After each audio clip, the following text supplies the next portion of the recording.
जय मसीह की सभी को। आज का वचन देखेंगे हम, नीति वचन उसका 30 अध्याय। युवकों को सलाह।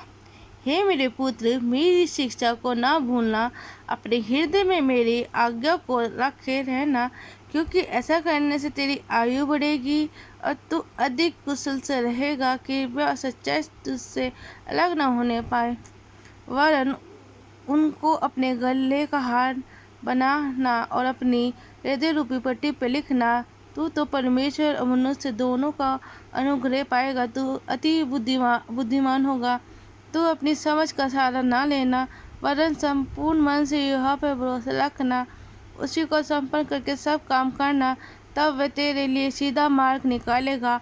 अपनी दृष्टि में बुद्धिमान न होना, यहोवा का भय मानना, बुराई से अलग रहना। ऐसा करने से तेरा शरीर भला चंगा और तेरी हड्डी पुष्ट होगी।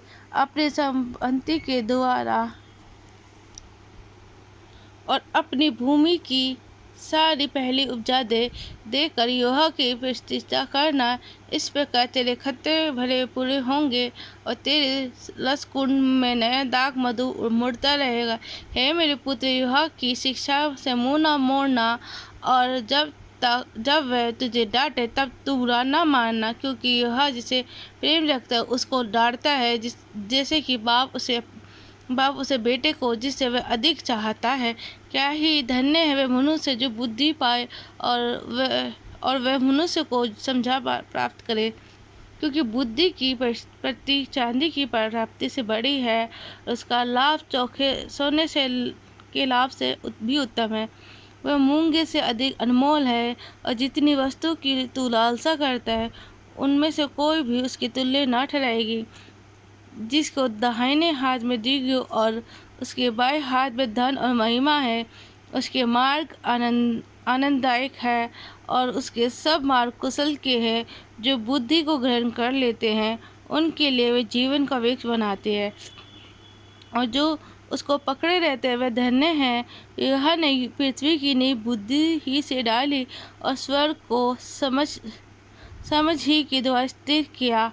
उसी के ज्ञान के द्वारा गहरे सागर फूट निकले, आकाश मंडल से ओस से टपकती है।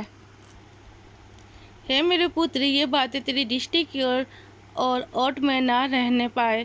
खरी बुद्धि और विवेक की रक्षा कर, तब इससे तुझे जीवन मिलेगा और ये तेरे गले का हार बनेंगे।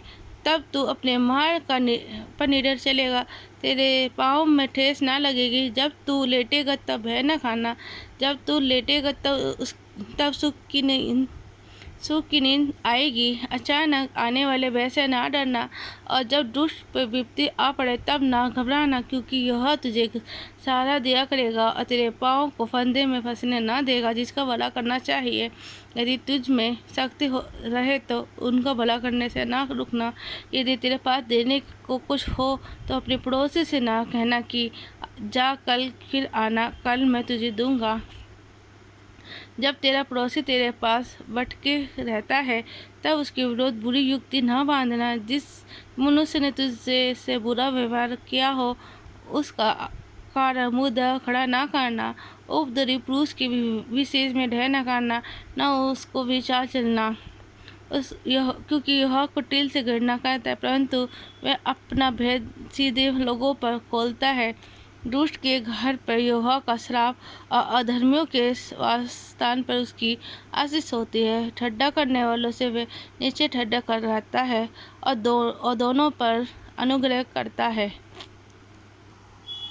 वो बुद्धिमान महिमा पाएंगे और मूर्ख की बढ़ती अपमान की होगी। आमीन।